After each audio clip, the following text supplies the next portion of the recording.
4,500-র উপরে এই রাজ্যে ডিডব্লিউএস পাম্প অপারেটররা আছে, যারা পানীয় জল অর্থাৎ জলের নাম জীবন, এই পানীয় জল যারা আমাদেরকে পান করিয়ে থাকেন সেই সার্ভিসটা ডিডব্লিউএস পাম্প অপারেটররা দিয়ে থাকে।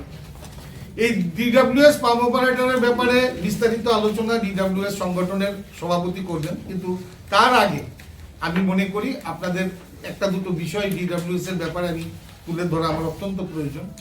এই ডিডব্লিউএস পাম্প অপারেটররা বিগত বামফ্রন্ট সরকারের আমলে ওনারা পেতেন 4,700 টাকা। 2023 বিধানসভা নির্বাচনের আগে ঘোষণা অনুসারে ওনাদেরকে 2300 টাকা বৃদ্ধি করা হয়েছে। বর্তমান ওনারা 7,000 টাকা পায়, কিন্তু তাদের যে কার্যক্রম বা তাদের যে কাজের যে সময়সীমা তার কোনো নির্দিষ্ট সময়সীমা নেই।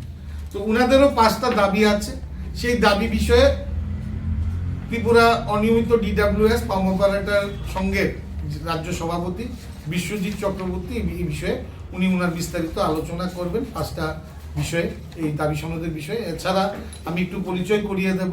আমার সাথে আছেন অল ত্রিপুরা আশা ফেসিলেটার্স ও আশাকর্মী অ্যাসোসিয়েশনের সভানেত্রী অরুণা বেগম।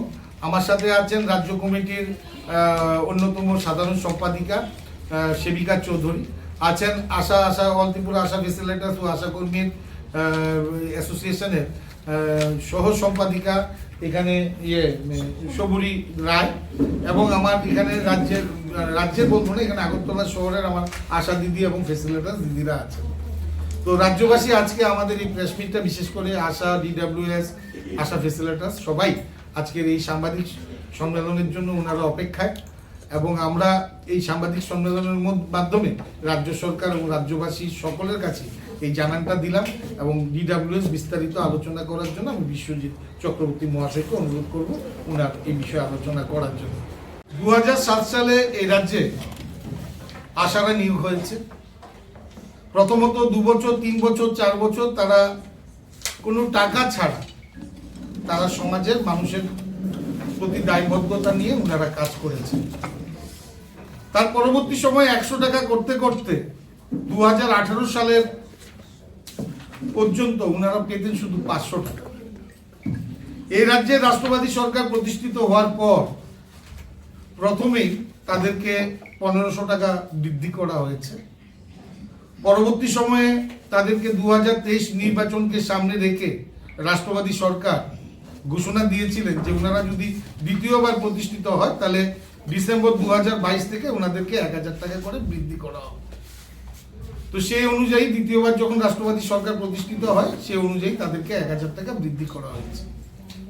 কিন্তু বর্তমান তারা যে অনারিয়ামটা পায় সেই অনারিয়ামটা হচ্ছে 2150 টাকা, এবং অনারিয়ামের পাশে তারা কাজের ভিত্তিতে তারা তাদের বাকি টাকাগুলো পেয়ে থাকে। কিন্তু একটা আশা দিদি, একটা ফেসিলেটার্স দিদি যে সামান্য টাকা পায় সেই টাকা নিয়ে তাদের জীবন জীবিকার ছেলে মেয়ে মানুষ করা বর্তমান খুব কঠিন। আপনারা জানেন করোনা মহামারীর মতো সময় এই রাজ্যে আমি বিশেষ করে বলবো আশা ফেসিলেটার্স, আশা, ডিডব্লিউএস পাম্প অপারেটর ওনারা নিজেদের প্রাণ ঝুঁকি নিয়ে মানব সেবায় নিজেদেরকে নিয়োজিত করেছে, এবং করোনার মতো মহামারী সেই ভাইরাসকে এই রাজ্যে বৃদ্ধি হতে দেয়নি আশা এবং আশা ফেসিলেটার্স, এবং বিশেষ করে পানীয় জলের ব্যবস্থাপনার ক্ষেত্রে সেই ক্ষেত্রেও ডিডব্লিউএস ভূমিকা নিয়েছে।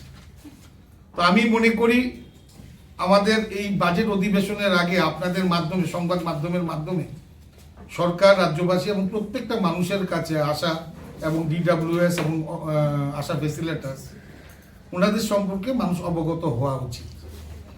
আজকের আশা 10 দফা দাবি নিয়ে আমরা আপনাদের সাংবাদিক সম্মেলনে উপস্থিত হয়েছি, এবং এই 10 দফা দাবির মধ্যে সব থেকে বড় মেইন প্রথম দাবি আশাদের, ফেসিলেটার্সদের, যে তাদেরকে এনএইচএম এর আওতায় অন্তর্ভুক্ত করতে হবে। কারণ আশারা যেভাবে কাজ করে, ফেসিলেটার্সরা যেভাবে কাজ করে, তাদের এনএইচএম এর আওতায় তাদেরকে আনা হয়নি, যার ফলে তাদের কর্মসংস্থানের ক্ষেত্রে অনিয়মিত, মানে বিশেষ করে ওরা অনিয়মিত তো আছেই, এবং চাকরি ক্ষেত্রে বা যে কাজটা করছেন সেটা তাদের সুরক্ষিত নয়।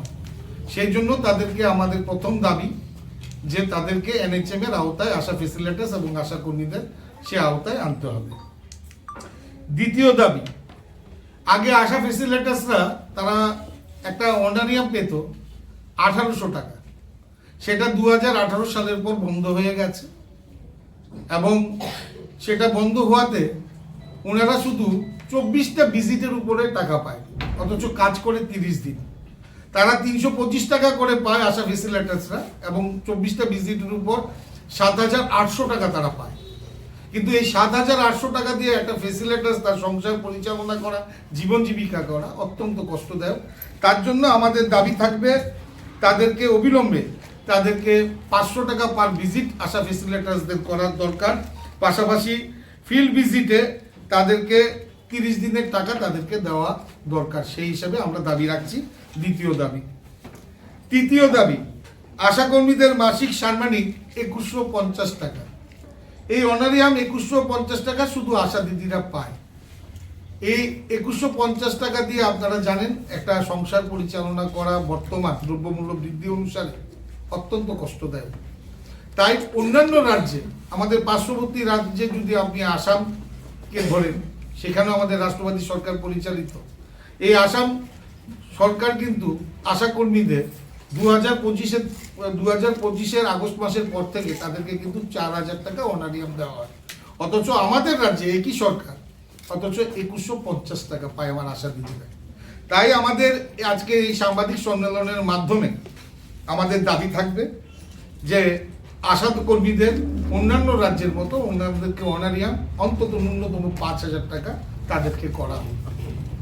5 নম্বর দাবি, আশা ফেসিলিটার্স এবং আশা কর্মীরা তাদের কোনো ছুটি নেই, তাদের নো ওয়ার্ক নো পে। আপনারা জানেন একটা মাতৃশক্তি তার শারীরিক নানা সমস্যা প্রবলেম তাদের থাকে, সেই জায়গায় তাদের একদিনও ছুটি নেই। তাই আমাদের সংগঠন থেকে একটা দাবি থাকবে যে আশা কর্মী এবং ফেসিলিটাস কর্মীদের তাদেরকে মাসে একদিন অর্থাৎ 12 মাসে 12টা ছুটি প্রদান করার জন্য।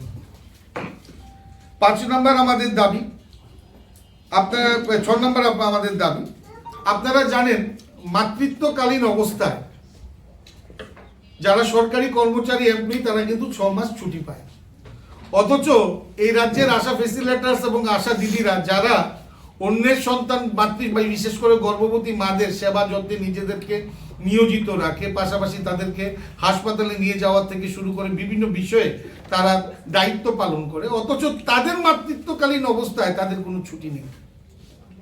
সেটা আমি মনে করি মানবিক দিক দিয়ে সেটা দেখার দরকার সরকারের, এবং সেই দিকটা মাথায় রেখে আমার মনে হয় এই মাতৃত্বকালীন অবস্থায় আমার আশা এবং আশা ফেসিলিটাস দিদিদের ন্যূনতম 6 মাস তাদেরকে সবেতনে তাদেরকে যেন ছুটি দেওয়া হয়।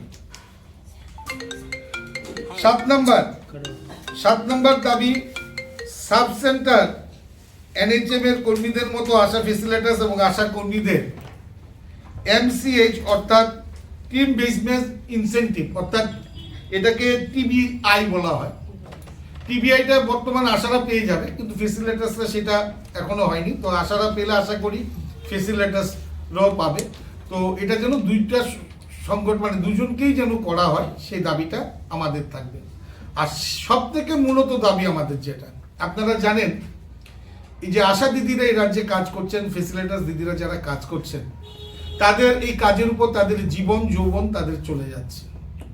তারা তাদের ধারণা ছিল যে কাজটা করতে করতে কোনোদিন না রেগুলার হওয়া যায়, কোনোদিন না এটা একটা পার্মানেন্ট চাকরির মতো পার্মানেন্ট কিছু ভবিষ্যৎ সুরক্ষিত করা যায়, সেই চিন্তা মাথায় রেখে ওনারা এই আশার কাজের মধ্যে নিয়োজিত রয়েছে। কিন্তু দেখা গেছে তাদের কোনো নির্দিষ্ট কর্মজীবনে নির্দিষ্ট কোনো সময়সীমা নেই, যতদিন তার শরীরে শক্তি থাকবে ততদিন করে যাবে, এটা হতে পারে না। যারা আশা দিদি ফেসিলিটাস দিদি যারা নিজেদের জীবন যৌবন এই কর্মক্ষেত্রে তাদের বয়স চলে যাচ্ছে, তাদের একটা নির্দিষ্ট বয়স হওয়া কর্মক্ষমতা তাদের একটা নির্দিষ্ট হওয়া উচিত।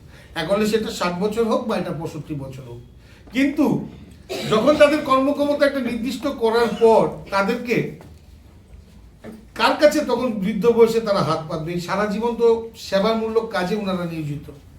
তার জন্য আমরা সরকারের কাছে দাবি থাকবে তাদের ভবিষ্যৎ সুরক্ষিত করার জন্য। কারণ আমার আশা দিদিরা তাদের ছেলেমেয়েরা যারাই আছে প্রত্যেকে মা বাবা তাদের সন্তানদেরকে ভালো খাওয়া চেষ্টা করে খাওয়াবার, ভালো শিক্ষা দেওয়ার চেষ্টা করে, কিন্তু কেউ গ্যারান্টিতে বলতে পারবে না যে বৃদ্ধ বয়সে তার সন্তান তাকে দেখবে।